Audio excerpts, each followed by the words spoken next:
آج جمادی الاول کی 26 تاریخ ہے 1432 اور اپریل کی 30 تاریخ ہے 2011 اور آج ہم سورہ مبارکہ آل عمران کی آیت نمبر 159 اور 60 کی تلاوت کا شرف حاصل کریں گے. 159 and 160.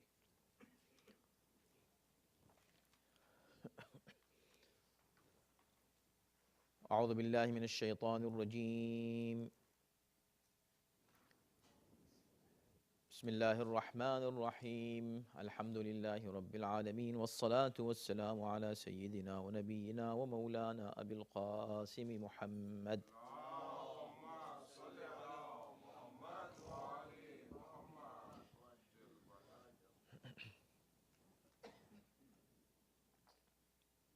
وآلہ الطیبین الطاہرین المعصومین ولعنۃ اللہ علی اعدائہم اجمعین من الآن الى یوم الدین. اما بعد فقد قال اللہ فی کتابہ الکریم. بسم اللہ الرحمن الرحیم. فبما رحمة من الله لنت لهم ولو كنت فظا غليظ القلب لانفضوا من حولك ولو كنت فظا غليظ القلب لانفضوا من حولك فاعف عنهم واستغفر لهم وشاورهم في الأمر فإذا عزمت فتوكل على الله إن الله يحب المتوكلين. إن ينصركم الله فلا غالب لكم وَإِن يَخْذُلْكُمْ فَمَنْ ذَا الَّذِي يَنْصُرُكُمْ مِنْ بَعْدِهِ وَعَلَى اللَّهِ فَلْيَتَوَكَّلِ الْمُؤْمِنُونَ. ارشاد ہو رہا ہے کہ اے ہمارے حبیب، یہ بھی اللہ کی رحمت ہے کہ تم ان کے لیے نرم ہو، ورنہ اگر تم تند مزاج اور سخت دل ہوتے تو لوگ تمہارے پاس سے بھاگ جاتے. لہذا تم ان کی غلطیوں سے درگزر کیا کرو اور ان کے لیے مغفرت طلب کیا کرو اور معاملات میں ان سے مشورہ کر لیا کرو. پھر جب فیصلہ کر لو تو اللہ پر بھروسہ کرو کہ اللہ بھروسہ کرنے والوں کو دوست رکھتا ہے. جب اللہ تمہاری مدد فرمائے تو کوئی تم پر غالب نہیں آ سکتا، اور تمہیں بے یار و مددگار چھوڑ دے تو پھر کون ہے جو اس کے بعد تمہاری مدد کر سکے. اور مومنین تو اللہ ہی پر بھروسہ کرتے ہیں.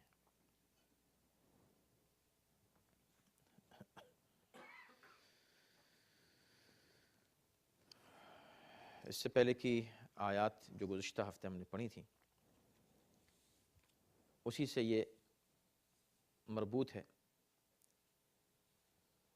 آیہ کریمہ جس کی تلاوت آج ہم نے کی ہے، اور یہاں پر اصل میں پیغمبر اسلام کی ایک عظیم الشان صفت کا تذکرہ کیا جا رہا ہے.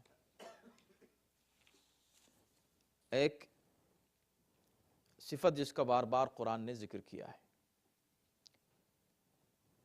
اور وہ ہے پیغمبر اسلام کا اخلاق اور ان کا کردار. لیکن یہاں یہ خصوصیت ہے کہ جس موقع پر پیغمبر اسلام کے اخلاق اور ان کی نرم مزاجی کا ذکر کیا جا رہا ہے،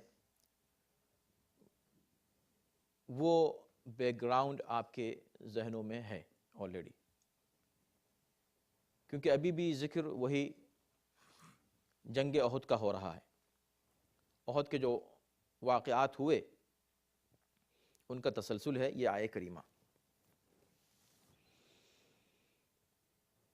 گزشتہ آیات میں آپ نے یہ سن لیا کہ کس انداز سے احد کے اس موقع پر مسلمانوں نے پیغمبر اسلام کو ذہنی اور قلبی اذیت پہنچائی اور جسمانی تکلیف کا بھی باعث بنے، اس لیے کہ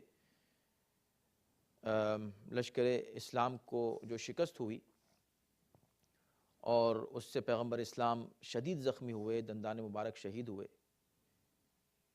پھر سب سے بڑی تکلیف پیغمبر اسلام کو یہ تھی کہ اس جنگ میں 70 مسلمان شہید ہوئے، اور سب سے بڑھ کر جو اذیت پیغمبر اسلام کو پہنچی تھی وہ یہ تھی کہ اسی جنگ میں آپ کے چچا، جو آپ کے بہت زبردست محافظ تھے اور دشمنوں پر بڑا ان کا رعب تھا، جناب حمزہ شہید ہوئے،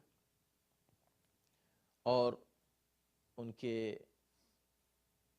ساتھ جو گستاخی کی گئی اور ہندہ نے ان کا کلیجہ چبایا، یہ سب چیزیں تاریخ میں آپ کے سامنے ہیں، اور ایک ایک چیز ایسی ہے کہ جس سے اندازہ ہوتا ہے کہ پیغمبر اسلام کو کتنی تکلیف اور اذیت پہنچی تھی ان مسلمانوں کی اس حرکت سے، صرف اس وجہ سے کہ پیغمبر اسلام کی نافرمانی کی۔ اگر وہ اس جگہ کھڑے رہتے جہاں پیغمبر نے کہا تھا، اور دنیا داری کی وجہ سے وہ مال غنیمت کے چکر میں نہ جاتے، تو یہ شکست نہ ہوتی اور یہ سب تکلیفیں نہ پہنچتی۔ تو جتنے بھی حالات ہوئے احد میں، جو جو اذیتیں پہنچی، حد یہ ہے کہ جب واپس پہنچے ہیں تو گھر گھر صف ماتم تھا مدینے میں، اس لیے کہ 70 شہید ہونا تو ہر گھر میں تقریباً ماتم تھا، اس لیے کہ 70 افراد 70 گھروں سے گئے ہیں، پھر ان گھروں سے ان کے رشتہ دار، ان کے اعزاء، تو گویا ایسا لگ رہا تھا کہ جیسے پورا مدینہ غم و اندوہ میں ڈوبا ہوا ہے۔ اور ایسی کیفیت ایک رہبر کے دل پر اس کا کیا اثر ہو سکتا ہے کہ یہ سب کس لیے ہوا؟ ان کی اپنی حرکتوں سے، پیغمبر اسلام کی نافرمانی کی وجہ سے، بات نہیں سنی، مخالفت کی، قانون کی خلاف ورزی کی، اس کو یوں کہیے۔ تو ہر اعتبار سے آپ اگر آج کے قانون کے لحاظ سے بھی دیکھیں تو یہ اتنا بڑا جرم ہے کسی ایک سپاہی کا کہ اس کو معاف نہیں کیا جا سکتا۔ کورٹ مارشل اور دیگر قوانین اس پر نافذ ہوتے ہیں، اور کسی قیمت پر بھی اس سپاہی کو معاف نہیں کیا جاتا جو سپاہی پورے ملک کی شکست کا سبب بنا ہو اور اتنے بڑے نقصانات کا سبب بنا ہو، اس کے لیے کوئی معافی نہیں ہے۔ لیکن ایک تو اللہ کی رحمت آپ ملاحظہ فرمائیں، اس سے پہلے کی اس آیت پر ہم گفتگو کر چکے ہیں جس میں اللہ نے فرمایا کہ بھئی تم کو اللہ نے اس کے بعد بھی معاف کر دیا، اور اللہ جو ہے بڑا غفور و حلیم ہے۔ اس پر ہم تفصیل سے گفتگو کر چکے ہیں کہ غفور و حلیم ہے، غفور الرحیم نہیں کہا، اس لیے کہ یہ ایسا اتنا بڑا جرم ہے کہ اس پر فوری سزا ملنی چاہیے تھی۔ یعنی گزشتہ اقوام میں ذرا ذرا سی بات کے اوپر اللہ نے ان کو مسخ کر دیا، ان کو زمین میں جو ہے دفن کر دیا، دھنس گئے زمین میں، وغیرہ وغیرہ، اس طرح کے جرائم کے اوپر اللہ نے کیسے کیسی بڑی سزائیں دی ہیں امتوں کو، اور یہاں اتنے بڑے جرم کی کوئی سزا اللہ نے فوری طور پر نہیں دی۔ لیکن فوری طور پر سزا نہ دینا، اچھا اس میں دو طرح کے لوگ تھے بھاگنے والوں میں، کچھ وہ لوگ تھے جس کا ذکر ہم تفصیل سے کر چکے ہیں، ابھی بھی آئے گا ذرا سا ذکر اس میں، کہ کچھ وہ لوگ تھے کہ جو بس حالات کچھ ایسے بن گئے کہ ان کے پیر اکھڑ گئے اور وہ جم نہیں سکے، لیکن ایسا نہیں تھا کہ وہ منافق تھے، تو اللہ نے ان کو بھی معاف کیا۔ لیکن کچھ ایسے بھی تھے کہ جو عمدن جنہوں نے یہ کام کیا اور ان کے بھاگنے سے اور بھی افراتفری کا ماحول پیدا ہوا، تو اللہ نے ان کو بھی معاف کیا، دونوں کو معاف کیا۔ لیکن دونوں کی معافی بلکہ 3 گروہ سمجھیے آپ، اس لیے کہ ابھی جو بات آنے والی ہے اس میں آپ اس کو یعنی اس کو یاد رکھیں گے تاکہ ہم اس کا حوالہ آپ کو دے سکیں اس بات کا۔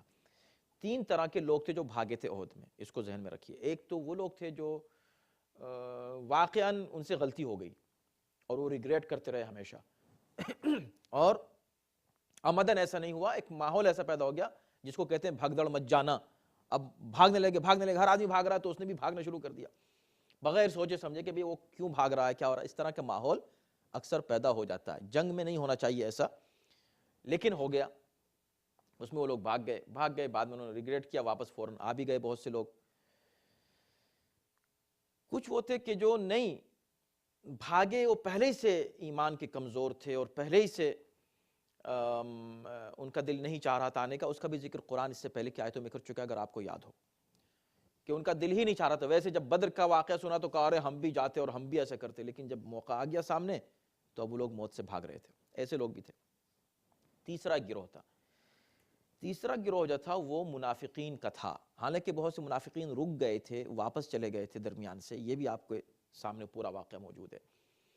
لیکن اس کے بعد بھی چونکہ منافقین براہ راست عام انسان منافقین کو نہیں پہچان سکتا، رسول اللہ پہچان سکتے ہیں، اللہ پہچانتا ہے، کچھ صفات بیان کر دی گئی ہیں، تو منافقین بھی ان میں شامل رہے ہوں گے یقیناً۔ تو 3 طرح کے لوگ ہو گئے۔ ان تینوں کو اللہ نے الگ الگ ٹریٹ کیا، یہ ہے کمال قرآن کا۔ اور کچھ جو نادان ہیں، جو قرآن کے مفہوم کو نہیں سمجھتے، ان تینوں کو ایک ہی خانے میں رکھ کے سب کو ایک ہی انداز سے گویا کہ ان کے تعلق سے بات کرتے ہیں۔ یہ 3 کو کیسے کیسے کیا اللہ نے؟ تو ایک جگہ تو کہا کہ ان اللہ غفور حلیم، غفور معاف کر دیا اللہ نے، تو یہ اس گروہ کو معاف کر دیا دین اور دنیا دونوں میں کہ جن سے غلطی ہو گئی، آمدن نہیں ہوئی، ایک غلطی ہو گئی، بس اچانک ایسے حالات ہو گئے اور غلطی ہو گئی ان سے، اور وہ بعد میں خود بھی شرمندہ تھے، تو اللہ نے کہا ٹھیک ہے غفور ہے۔ اور یہ وہ لوگ ہیں پہلا والا گروہ کہ جو اس وقت اس سے غلطی ہوئی، فوراً اس نے معافی مانگی، اور پھر بعد میں کبھی وہ لوگ نہیں بھاگے کسی جنگ میں اس کے بعد کی، اس کو ذہن میں رکھیے گا۔ دوسرا گروہ وہ تھا کہ جو عمدن بھاگا، ایمان کی کمزوری کی وجہ سے بھاگا، اور بعد میں بھی دوسری جنگوں میں بھاگتا رہا، ان کے لیے اللہ نے کہا حلیم۔ حلیم کا مطلب ہے تاخیر عقاب، یعنی فوراً کسی کو سزا نہ دینا، اس وقت برداشت کر لینا، یہ ہوتا ہے۔ تو دنیا کے لیے، یعنی دنیا میں ان کو کوئی سزا نہیں دی، ان کو مسخ نہیں کیا، ان کو جانوروں کی شکل میں مسخ اللہ نے نہیں کیا جیسے دیگر امتوں کو کیا، ان کے اوپر کوئی عذاب آسمان سے نازل نہیں کیا جیسے دیگر امتوں پر کیا، ان کو چھوڑ دے، کوئی بات نہیں، ہم تم کو کچھ نہیں کہتے اس وقت، تم واپس آ جاؤ۔ یہ حلیم اللہ نے، رحیم نہیں، رحیم تو آخرت کے لیے بھی ہوتا ہے، لیکن دنیا کے لیے اللہ حلیم ہے۔ تیسرا گروہ تھا منافقین کا۔ اب کچھ لوگ ایسے ہیں کہ آپ کے لیے بہت مشکل ہے کہ آپ ان کو دوسرے خانے میں فٹ کریں یا تیسرے میں، ایسے لوگ ملیں گے آپ کو، لیکن ہیں، تینوں کو ہم ایک نظر سے نہیں دیکھ سکتے، اس لیے کہ قرآن نے ایک نظر سے نہیں دیکھا۔ وہ تیسرا گروہ منافقین کا تھا۔ منافقین کے گروہ کو نہ اللہ نے آخرت میں معاف کیا، انہیں اللہ نے دنیا میں معاف کیا۔ کیا اس کا ثبوت ہے؟ وہ ابھی ہم آپ کو آگے بتائیں گے اور اس کا حوالہ دیں گے آپ کو۔ اب اس پورے تمام حالات کو نظر میں رکھیے اور اس کے بعد یہ آیت پڑھیے جو اب آج ہم نے پڑھی ہے، فَبِمَا رَحْمَةٍ مِّنَ اللَّهِ۔ اتنے جرائم کے بعد ایک لیڈر کا، ایک رہبر کا، کمانڈر ان چیف کا، ایسے سپاہیوں کو جنہوں نے ایک لحاظ سے گویا کہ قانون شکنی کی اور ایک طرح سے بغاوت کی، ان کو معاف کر دینا، ان کو فوراً سزا نہ دینا، نہ صرف سزا نہ دینا بلکہ ان سے اخلاق سے پیش آنا، ان کی دلجوئی کرنا، ان کے دل رکھنے کی باتیں کرنا، ان سے پیار و محبت کا اظہار کرنا، یہ جو ہے یہ عام حالات میں کبھی آپ اس کی مثال نہیں دیکھ سکتے۔ غصہ ہوتے، غضبناک ہوتے، بزم سے نکال دیتے، بھگا دیتے، ہٹا دیتے، نام لے لے کے ایک ایک شخص کا اس کو ذلیل کرتے سب کے سامنے، کچھ نہیں کیا،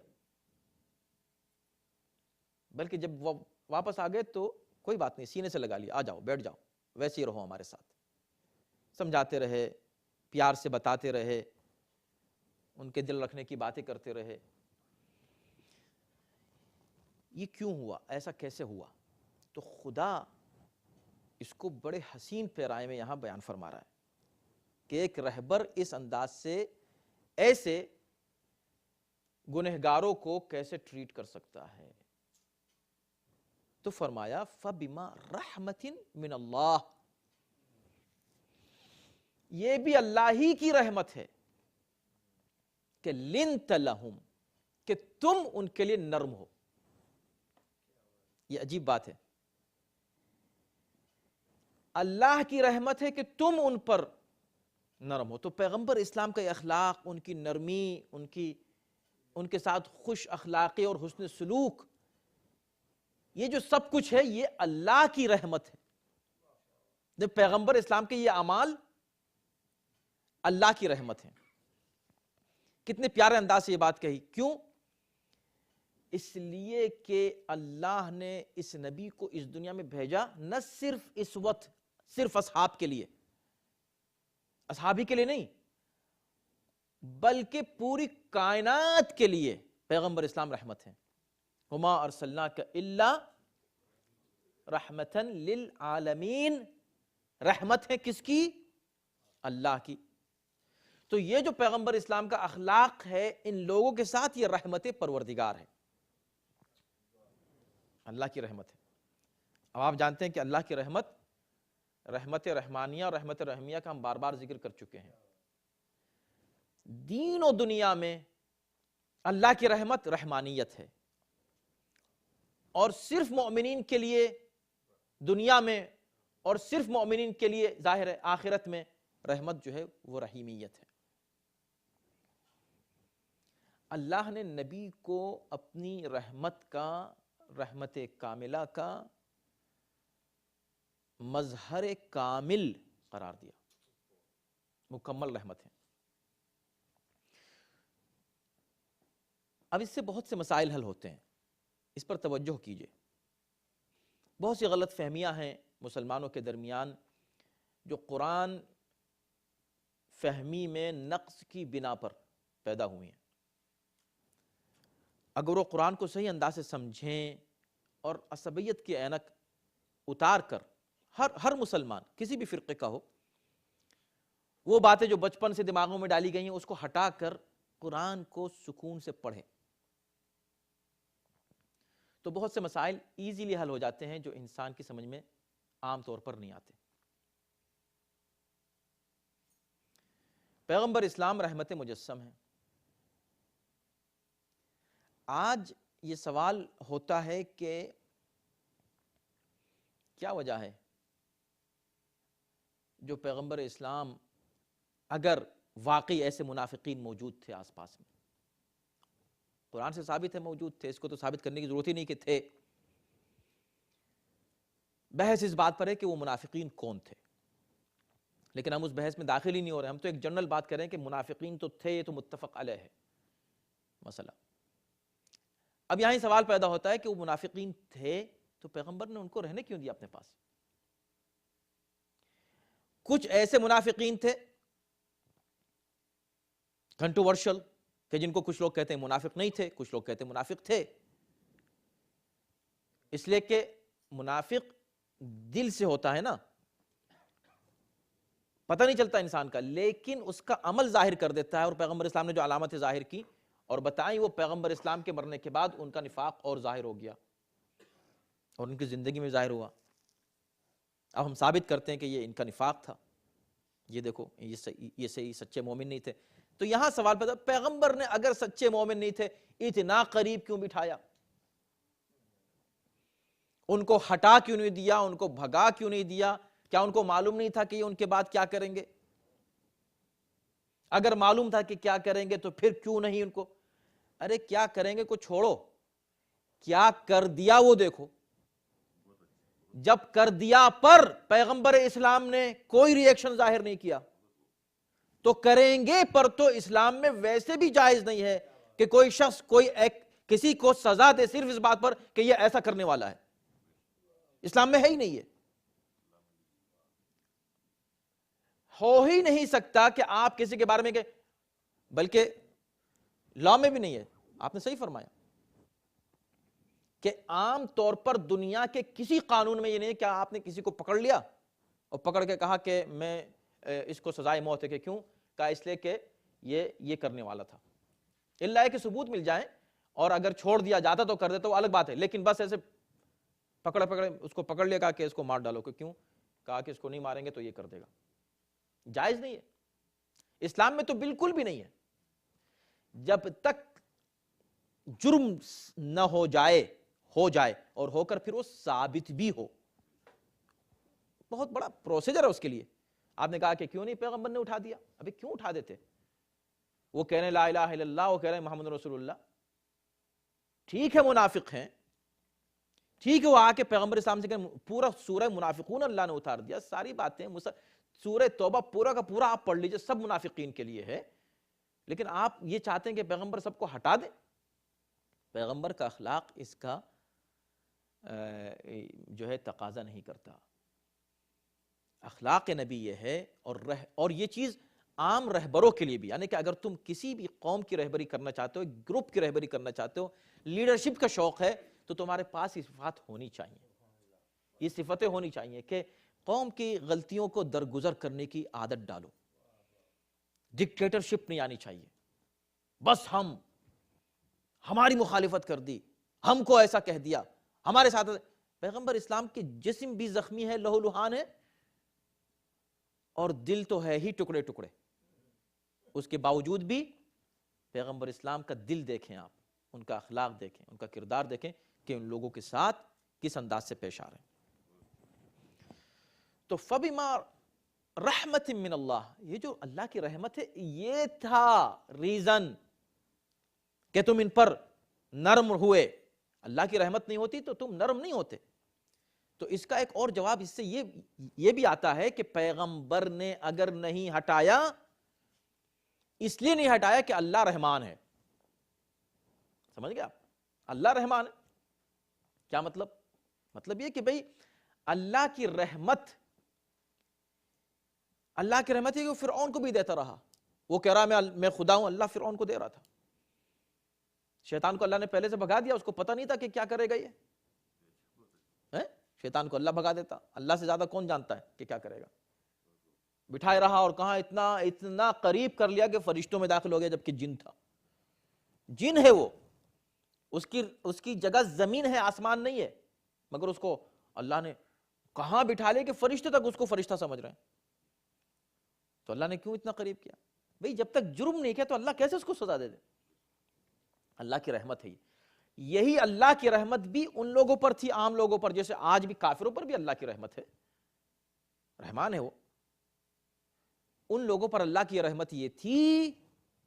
ان مسلمانوں کو شکر ادا کرنا چاہیے. یہ مت کہو کہ رسول اللہ نے کیوں نہیں ہٹا دیا، شکر ادا کرو کہ تم کو اللہ نے ایسا رہبر دیا.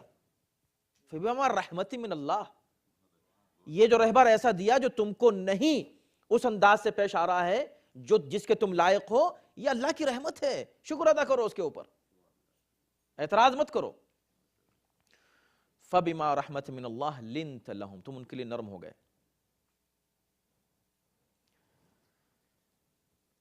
اب یہاں پر ہے کہ وَلَوْ كُنْتَ فَظًّا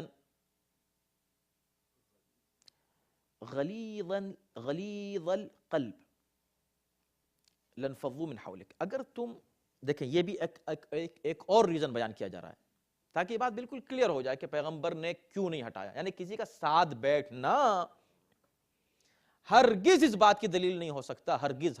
قرآن کے خلاف ہے یہ تصور. فلاں صاحب رسول اللہ کے پاس بیٹھتے تھے لہٰذا بس اب وہ بالکل نیک تھے، دودھ کے دھلے تھے.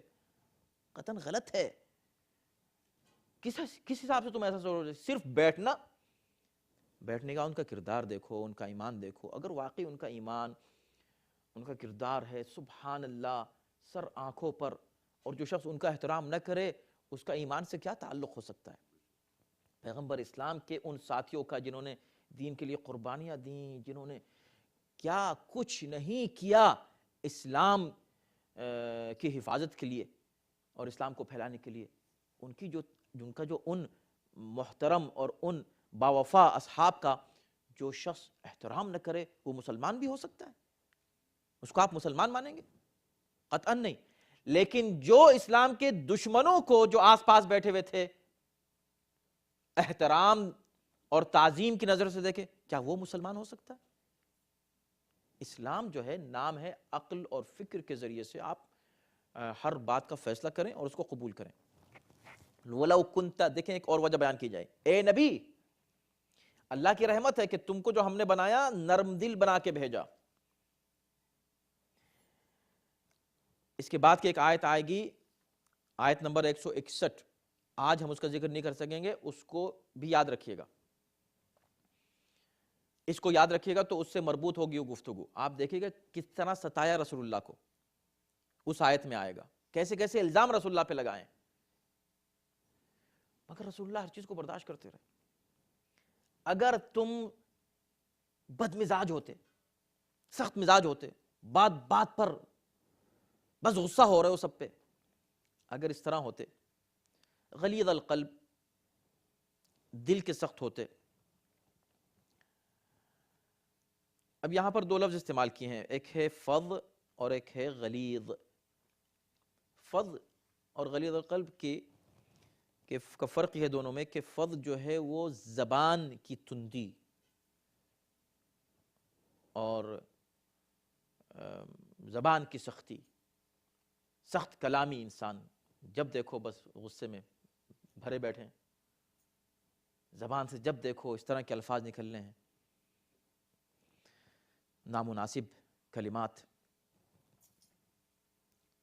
اور غلیظ القلب جو ہے وہ رفتار، زبان سے کچھ نہیں کر رہے مگر تیوری چھڑی ہوئی ہے، منہ بنا ہوا ہے، انداز اور طریقہ اٹھنا بیٹھنا چلنا پھرنے سے پتہ چل رہا ہے کہ جناب یہ ان سے بات ہی نہیں کر سکتا کوئی.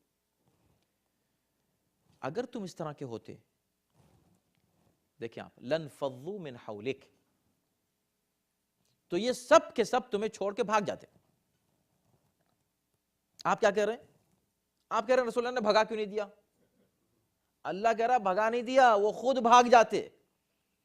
اگر رسول اللہ ذرا بھی ان کی ہی حرکتوں پر صحیح انداز میں بھی سختی کرتے نا، کلام سے سختی کرتے، انداز سے سختی کرتے، منہ پھیر لیتے ان سے جب وہ آتے، تو وہ خود بھاگ جاتے. مگر اللہ نہیں چاہتا کہ ایک نبی ایسا کرے. رسول ہے، یہ رحمت للعالمین ہے. منافق کو کبھی بھگایا؟ دکھا دو. کبھی کافر کو بھگایا؟ دکھا دو. کافر و مشرک تک کے لیے جو بہترین اخلاق کا مظاہرہ کرے، وہ آس پاس بیٹھنے والوں کو کیسے بھگا دے گا؟ کتنے بھی بڑے جرم کر رہے ہوں. لیکن نہ بھگانا کسی کی معصومیت کی دلیل نہیں ہے، اس کو سمجھ لو. اس لیے کہ اگر پیغمبر ذرا بھی سختی کرتے تو خدا کرے یہ خود بھاگ لیتے. لنفضوا من حولک. لہذا پیغمبر اسلام کا کسی کے ساتھ حسن سلوک یا اخلاق و نرمی کا برتاؤ اس کی فضیلت اور اس کی محبوبیت کی دلیل نہیں، بلکہ پیغمبر اسلام کی بلندی کردار اور ان کے حسن اخلاق کی دلیل ہے.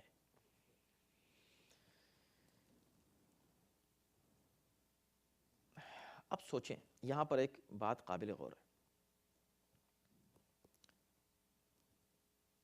کہ یہ بات طے ہو گئی، رحمت پروردگار سے نرم ہے، سخت دل نہیں ہے، سخت مزاج نہیں ہے، سخت کلام نہیں ہے، نرمی سے بات کرتے ہیں، بات پہ غصہ نہیں ہوتے ہی نہیں غصہ. سوچیں، یہ سب باتیں ذہن میں رکھیے، اور اب یہ سوچئے، اور پھر یہ بھی رکھیے ذہن میں کہ کبھی مثال نہیں ملتی کہ ابو لہب سے بد کلامی کی ہو، کبھی مثال نہیں ملتی کہ ابو سفیان کو بھگا دیا ہو، کبھی مثال نہیں ملتی کہ پیغمبر اسلام نے کسی کے ساتھ بھی ایسا کوئی کام کیا ہو کہ یہ کہا جائے کہ نعوذ باللہ اخلاق کے مطابق نہیں ہے، یا یہ تو غیظ و غضب میں آ گئے ہیں اور یہ تو غصے میں آ کے جذبات میں بات کر رہے ہیں. جذبات کا تعلق ہی نہیں ہوا.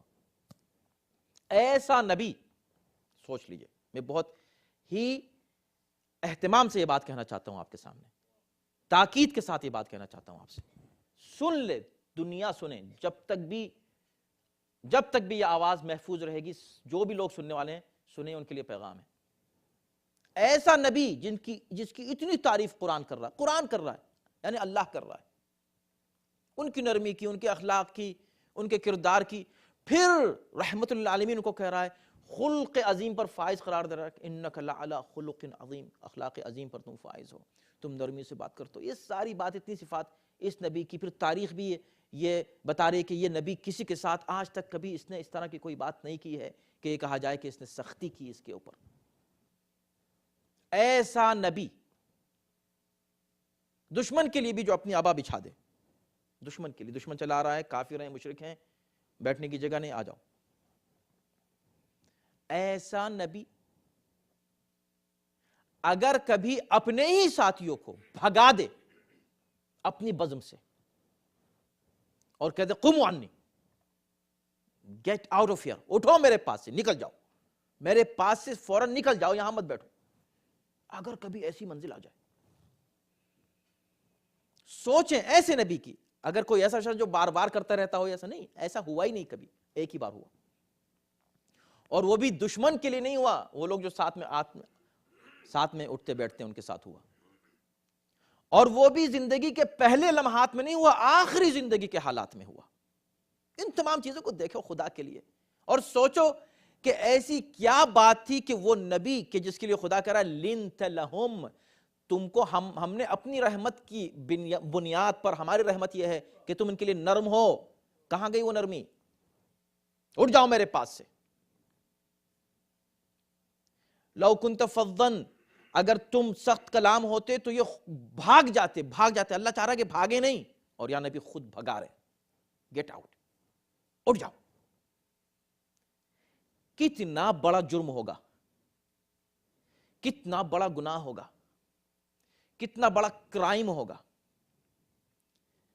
کیسا وہ عمل ہوگا جو ان لوگوں نے انجام دیا اس وقت، کہ جس میں ایسے رحمت للعالمین کو، ایسے مجسم اخلاق کو کہنا پڑا۔ یہ لفظ ہے قوموا عنی، میرے پاس سے اٹھ جاؤ۔ کیا جرم تھا وہ؟ سوچو، کیا اللہ تم سے پوچھے گئے؟ نہیں سوال کرے گا۔ پھر اصرار کرو گے کہ جن کو رسول اللہ نے بھگایا کہ اٹھ جاؤ یہاں سے، ان کا احترام ہم کریں؟ یہ اس کے علاوہ ایک اور بڑا جرم ہے بھائی۔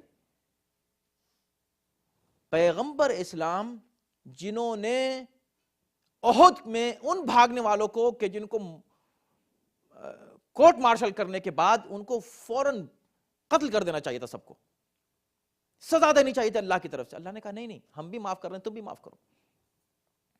اور یہاں معاف کرنے کو تیار نہیں ہے رسول اللہ۔ کیا بات تھی ایسی؟ شاید اسی لیے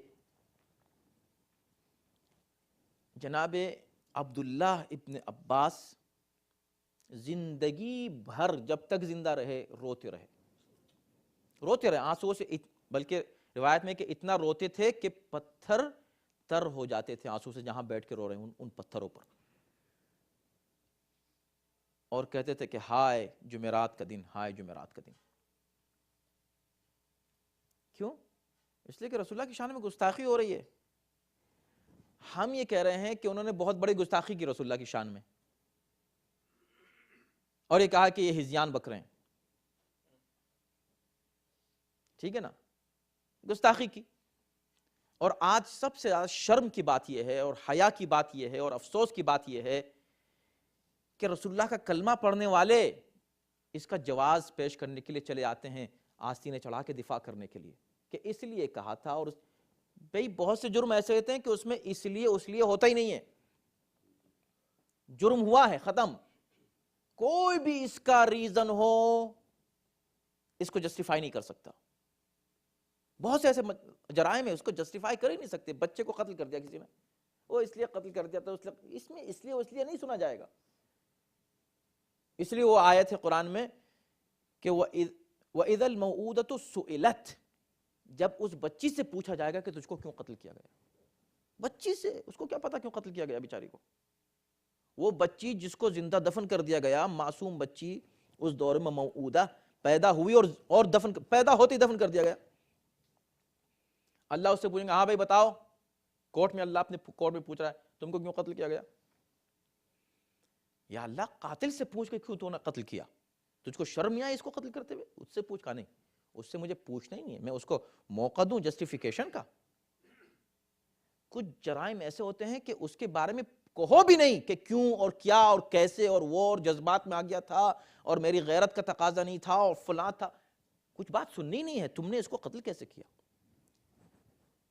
اسی طرح رسول اللہ کی شان میں کسی نے گستاخی کی، ہذیان کی نسبت دی، ختم بات، ختم ہی ہو گئی. اب اس میں اب تم اس کا جسٹیفیکیشن پیش کرو، اس لیے کی، اس لیے کی، یہ خود ایک جرم ہے بہت بڑا.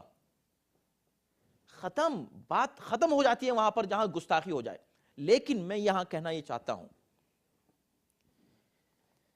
کہ میرا دل یہ کہتا ہے کہ پیغمبر اسلام کی شان اس سے بلند ہے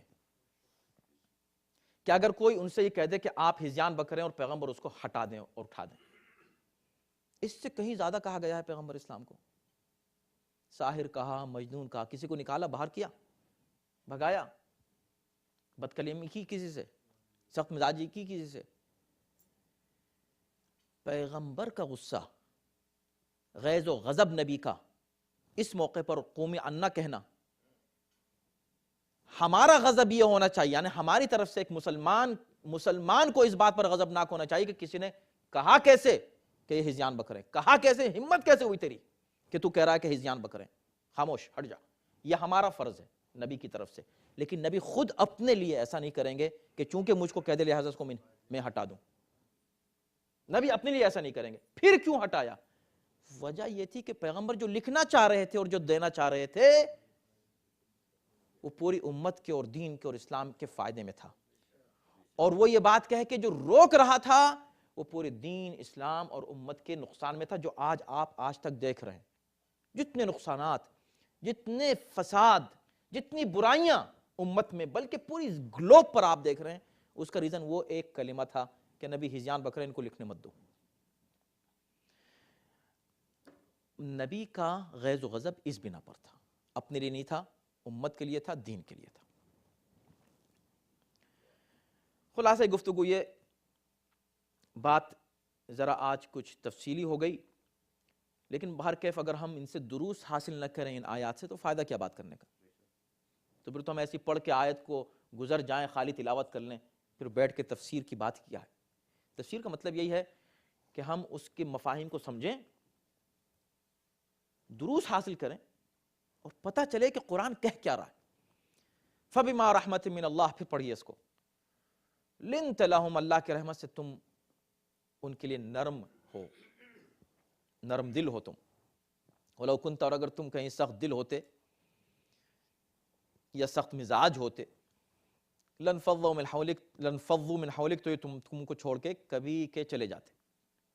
فَاعْفُ عَنْهُمْ وَاسْتَغْفِرْ لَهُمْ، اب تم ان کو معاف کر دو اور ان کے لیے استغفار بھی کرو. وقت تمام ہو رہا ہے لیکن میں جلدی سے اس کو کم سے کم اتنے ایریے کو کور کرنا چاہتا ہوں. قابل غور بات یہ ہے کہ اللہ نے کیا کہا؟ ان کو معاف کر دو. یہ کب کہہ رہا خدا ان کو معاف کر دو؟ کتنی بڑی بات ہے، کتنی بڑی بات ہے. اللہ اکبر. عجیب نکات ہیں قرآن مجید میں، انسان غور کرے، توجہ کرے تو اس کو لطف آتا ہے قرآن پڑھنے کا، اور پتہ چلتا ہے کہ خدا کس انداز سے ہمیں راہ راست پر، صراط مستقیم پر قائم رکھنا چاہتا ہے، کس طریقے سے. دیکھیں، فاعف عنہم، اے نبی تم ان کو معاف کر دو. میں آپ سب سے پوچھنا چاہتا ہوں، جتنے لوگ یہاں بیٹھے ہیں اور جو بھی بعد میں میری یہ آواز سنیں گے، یہ آیت اس وقت ہے جب کہ خدا کہہ چکا ہے 2 مرتبہ ثم عفا عنکم، اللہ نے تم کو معاف کر دیا ہے. 2 بار اس سے پہلے خدا کہہ چکا ہے 2 آیتوں میں، پڑھ چکے ہیں نا ہم لوگ، دہرانے کی ضرورت نہیں ہے، حوالہ دینے کی ضرورت نہیں ہے. 2 بار خدا کہہ چکا ہے کہ ہم نے معاف کر دیا ابھی تم کو. عفا عنہم ہے، پھر عفا عنکم ہے، دونوں ہے. اللہ جب معاف کر چکا ہے، جنہیں اللہ معاف کر چکا ہے، میں آپ سے مسلمانوں خدا کے لیے بتاؤ، میں تم سے پوچھنا چاہتا ہوں، کبھی قرآن پڑھا تم نے؟ تفسیر پڑھی تم نے؟ مفہوم پڑھا تم نے؟ مجھے اس سوال کا جواب دو کہ جسے خدا معاف کر چکا ہو، اب کیا ضرورت ہے کہ خدا نبی سے کہ نبی تم معاف کر دو؟ خدا معاف کر چکا، بات ختم ہو گئی. اب کوئی معاف کرے نہ کرے تو کیا مسئلہ؟ کہا نہیں، ہمیشہ کے لیے اس بات کو یاد رکھنا، کبھی تم خود کو نبی سے بے نیاز مت سمجھنا. کبھی یہ مت کہہ دینا کہ بس اللہ اللہ کرو، اللہ اللہ کرو، نمازیں پڑھتے اور نبی سے کیا مطلب، نبی سے کیا مطلب، بس اللہ اللہ اللہ اللہ، اللہ معاف کر دے گا. اللہ معاف کرے گا؟ اللہ معاف کرے گا ہی نہیں جب تک نبی معاف نہ کرے. بلکہ اگر اللہ معاف کر بھی دے، کرنے کے بعد بھی ایک شرط رہ جائے گی کہ معاف تو میں کر رہا ہوں، مگر یہ جب ہی ہے میری معافی جب یہ میرا نبی بھی معاف کر دے. اسی لیے حج کرنے والا اگر جا کر ہزاروں طواف کر لے اور مدینے جا کر سلام نہ کرے تو اس کا حج قبول ہی نہیں ہوگا. ٹیکنیکلی حج تو ہو جائے گا، قبول نہیں ہوگا. کیوں؟ اس لیے کہ وہاں جا کے معافی مانگ رہا ہے، طواف کر رہا ہے، معافی مانگتا جا رہا ہے. یہاں پر آ کر اگر حاضری نہیں دی تو اس کا حج نہیں ہوگا. اب سوچیں کتنے بدقسمت ہیں وہ لوگ اور بد نصیب ہیں وہ لوگ اور بد عقیدہ ہیں وہ لوگ اور بے ایمان ہیں وہ لوگ جو ان حاجیوں کو جو آ کر یہاں سلام کرنا چاہتے ہیں ان کو سلام نہیں کرنے دیتے. یہ ہے منافقت، یہ ہے نفاق. قرآن کہہ رہا ہے کہ بھئی وہاں گئے ہو، اللہ سے معافی مانگی ہے تم نے اپنے گناہوں کی، یہاں بھی آؤ، نبی بھی تم کو معاف کرے. وَاسْتَغْفِرْ لَهُمْ، اور ان کے لیے استغفار کرو. اس پر ہم بات آج نہیں کر سکیں گے، وقت زیادہ ہو چکا ہے. لیکن چونکہ ابتدا میں ہم نے آپ سے کہا تھا کہ ہم اس کا حوالہ دیں گے اس بات کا کہ وہ 3 گروہ تھے، اس لیے اس کا ذکر کرنا ضروری ہے. انشاءاللہ اگلے درس میں اس کو ہم کنٹینیو کریں گے کہ وَاسْتَغْفِرْ لَهُمْ میں اور بھی کمال کی بات ہے. اللہ اکبر، دیکھیں بلاغت قرآن. لیکن یہ صرف غور کرنے سے، جو لوگ اس میں افلا يتدبرون القرآن ام علی قلوبہم اقفالها، قرآن میں غور کیوں نہیں کرتے؟ کیا ان کے دلوں پہ تالے پڑے ہوئے؟ وَاسْتَغْفِرْ لَهُمْ، اے نبی ان کے لیے اللہ سے بھی مغفرت طلب کرو. تم بھی معاف کر دو، اللہ سے بھی ان کے لیے مغفرت طلب کرو. خیر یہاں پر یہ ہو سکتا ہے کہ چونکہ 2 طرح کی غلطیاں ان سے ہوئی تھیں، ایک وہ جس سے پیغمبر اسلام بذات خود ہٹ ہوئے تھے، ان کو تکلیف پہنچی تھی، اور ایک وہ کہ انہوں نے اللہ کی نافرمانی کی تھی. تو ہو سکتا ہے یہاں کہا ہے کہ تم بھی معاف کر دو جو تمہارے خلاف انہوں نے کیا ہے، اللہ کے خلاف جو کر چکے ہیں نافرمانی کیے، اس کے لیے بھی اللہ سے تم ان کے لیے استغفار کرو. پوائنٹ یہ نہیں ہے، پوائنٹ جو ہمارے بیان کرنے کا یہ ہے اس وقت جہاں ہم ختم کرنا چاہتے ہیں اور یہیں سے گفتگو شروع کریں گے، وہ یہ کہ نبی سے کیوں کہہ رہا ہے وہ پروردگار کہ تم ان کے لیے مغفرت طلب کرو؟ ان سے کیوں نہیں کہتا کہ تم نے جو غلطی کی ہے ہم سے معافی مانگو، ہم تم کو معاف کریں گے، ہم سے معافی مانگو؟ کہہ رہا نہیں نبی تم استغفار ان کے لیے کرو. نبی ان کے لیے استغفار کریں؟ یہ نبی کا کسی کے لیے استغفار کرنا، اسی کو توسل کہا جاتا ہے. توسل یہی ہے. اب اگر ہم نبی سے کہیں سرکار آپ اللہ کی بارگاہ میں اتنے قریب ہیں، ہم گنہگار ہیں، آپ ہمارے لیے استغفار فرمائیں، شرک ہے، بدعت ہے. کتنی جہل کی بات ہے یہ، کتنی بڑی جہالت ہے یہ. خدا کہہ رہا ہے کہ تم ان کے لیے استغفار کرو. اصل پوائنٹ یہاں ابھی بھی پورا پوائنٹ نہیں آیا ہے، آج دیر ہو گئی ہے لیکن سن لیجئے. اصل پوائنٹ یہاں نہیں ہے. پوائنٹ کہاں ہے؟ وہ یہ ہے کہ جب خدا یہ کہہ رہا ہے کہ تم ان کے لیے استغفار کرو. مدینے میں ایک بار ہم گئے، پہنچے تو وہاں پر وہ متوے کھڑے رہتے ہیں، بالکل جہل مرکب بن کر کھڑے ہوئے ہیں، اور وہ ایک شخص ہے سلام کر رہا ہے، نہیں مر چکے ہیں یہ لوگ، ان سے مت کرو. نہیں رسول اللہ بھی کچھ نہیں کر سکتے، اس طرح کی باتیں کر رہا ہے. تو وہ ہم سے یہ کہنے لگا کہ قرآن میں استغفار کی جو باتیں ہیں، رسول اللہ کے استغفار کی، خدا نے کہہ دیا ہے صاف صاف کہ اللہ معاف نہیں کرے گا تمہارے کہنے سے. ہم نے کہا تم کو معاف نہیں کرے گا، اس کے رسول اللہ کے بھی کہنے سے تم کو معاف نہیں کرے گا. اس لیے کہ قرآن نے تمہارے لیے کہا ہے. وہ کہا کیوں؟ ہم نے کہا پھر ہم نے آیت پڑھی، وہ سنیے آپ. دیکھیں استغفار نبی کس کے لیے کرتا ہے اور کس کے لیے نبی نہیں کرتا. نبی ایک تو مشرک اور کافر کے لیے استغفار نہیں کرتا، یہ قرآن میں صاف صاف ہے. دوسرے نبی منافق کے لیے استغفار نہیں کرتا. نہ صرف نہیں کرتا، اگر کر بھی لے، اگر کی بات ہے، یہ بالکل وہی اگر ہے کہ اگر دو خدا ہوتے، وہ والی اگر ہے، اتنا ناممکن ہے. لیکن اگر کر بھی لے تو سورہ منافقون میں کیا ہے؟ سواء علیہم استغفرت لہم ام لم تستغفر لہم لن یغفر اللہ لہم. اے نبی یہ منافق وہ ہیں، ان کے لیے دونوں حالات برابر ہیں. تم ان کے لیے چاہے استغفار کرو یا چاہے تم استغفار نہ کرو، اللہ ان کو معاف کرنے والا نہیں ہے. توجہ ہے، بات سمجھ میں آ گئی؟ منافقون کے لیے کیا کہا جا رہا ہے؟ تم کرو استغفار یا تم نہ کرو استغفار، اس سے کوئی فرق نہیں پڑے گا. اے نبی اللہ لن یغفر اللہ، لن ابد کے لیے آتا، ہمیشہ کی.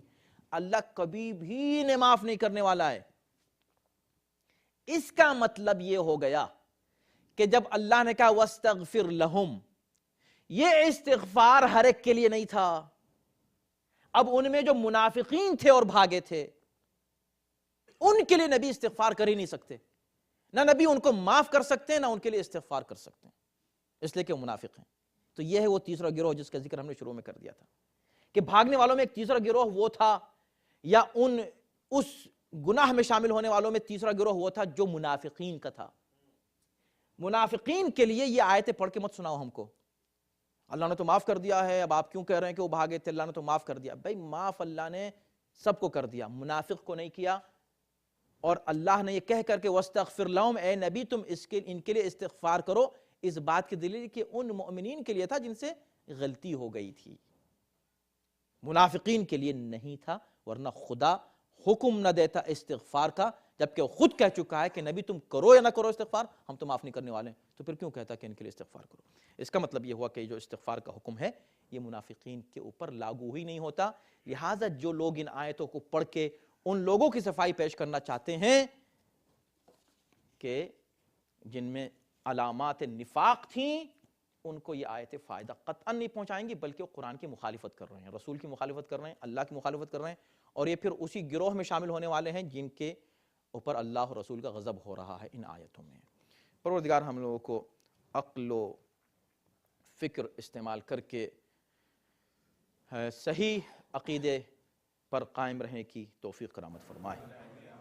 خداوند عالم ہم کو علم اور حکمت اور قرآن کے اسرار و رموز سمجھنے کی صلاحیت کرامت فرمائے.